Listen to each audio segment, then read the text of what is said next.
Hello, horror hounds. My name is Scarah, damsel of the doomed.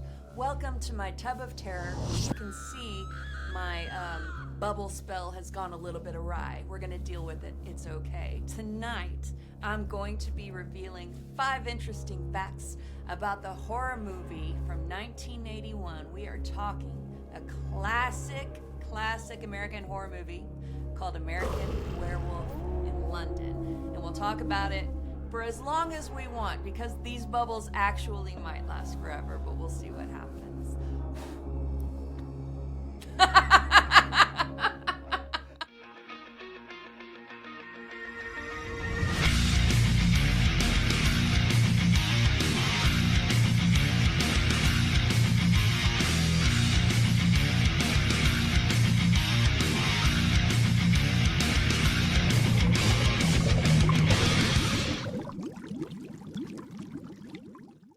American Werewolf in London was written and directed by John Landis, and it was released in the early to mid 80s when there was this craze of werewolf movies going on. Other movies that were released during this time that had the lycanthrope. I always say lycanthrope, but it's lycanthrope. It feels like it should be lycanthrope, but lycanthrope. Anyway, it was released in the early to mid 1980s when other lycanthrope-centric films were released, such as The Howling 1, 2, and 3, Full Moon High, Your Sister is a Werewolf, and Company of Wolves, I think, was another one. John Landis is an American film director, screenwriter, producer, and actor.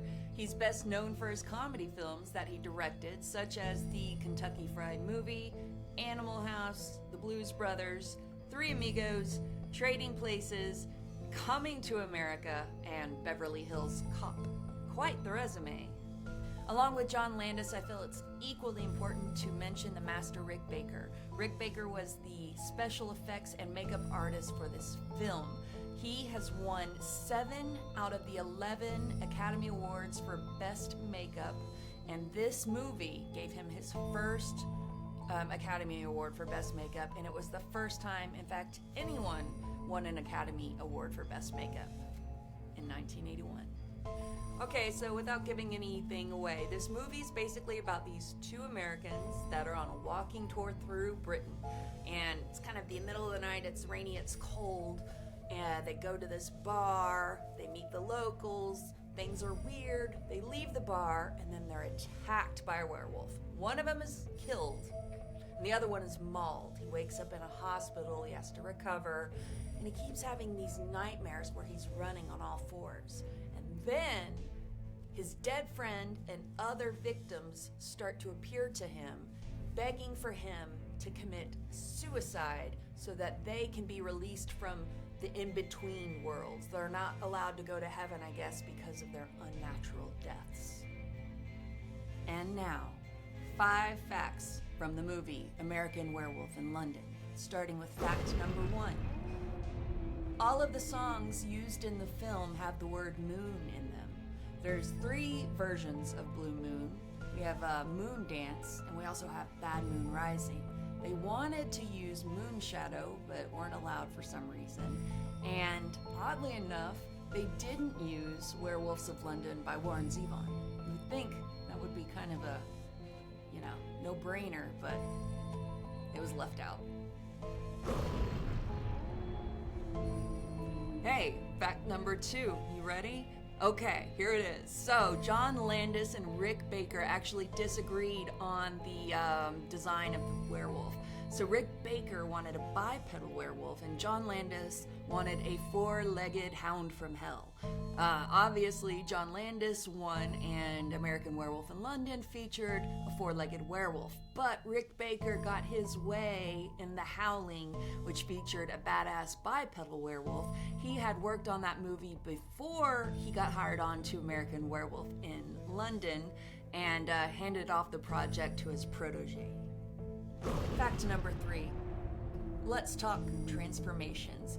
So up until this point in werewolf history, the transformation of a man to a werewolf was shown through dissolves, but Landis wanted to capture how difficult the process and how painful the process would actually be.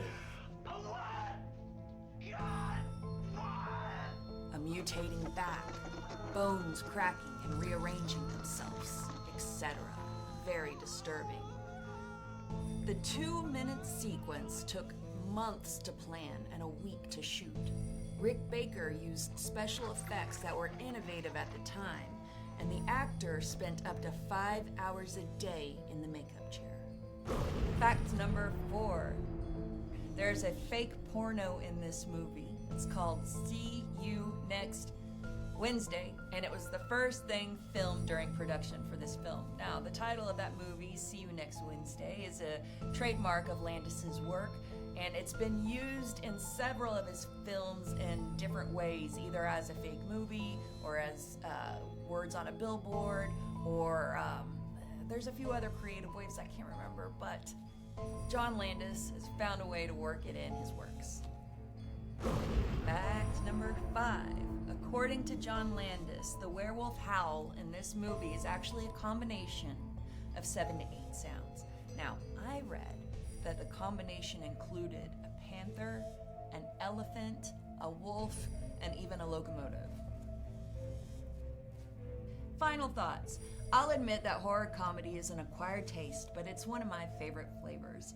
American Werewolf in London is gory, frightening, and hilarious. The prosthetics and animatronics used in the transformation scene are unmatched and unforgettable. Well, it looks like I have a moderate amount of bubbles left, but I'm going to sign off anyway because I have some spell work to be done. My name is Scarah, Damsel of the Doomed, and I'll see you in your sleep.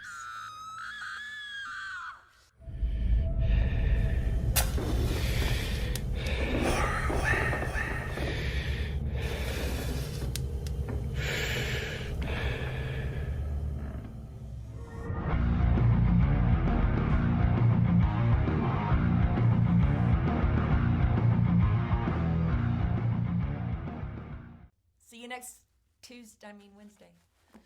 It makes more sense if it's see you next Tuesday. You see, that's the joke.